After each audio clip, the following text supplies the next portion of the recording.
জ্ঞান বাংলা চ্যানেলে আপনাদেরকে স্বাগত জানাই। চলুন তাহলে শুরু করি আজকের ভিডিও। কিন্তু তার আগে আপনারা যদি আমার জ্ঞান বাংলা চ্যানেলে নতুন হয়ে থাকেন, চ্যানেলটা সাবস্ক্রাইব করে নিন। আশা করি করে নিয়েছেন। ধন্যবাদ। আজকের প্রথম প্রশ্ন, কোন সবজি খেলে চোখের জ্যোতি বাড়ে? উত্তরটি হলো গাজর। গাজর খেলে চোখের জ্যোতি বাড়ে। কোন সবজি খেলে রক্তশূন্যতা দূর হয়?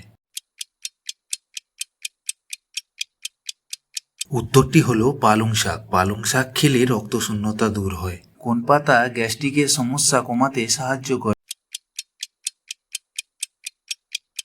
উত্তরটা হলো পুদিনা পাতা। পুদিনা পাতা খেলে গ্যাস্ট্রিকের সমস্যা কমে। কোন পাতা কিডনি ভালো রাখতে সাহায্য করে?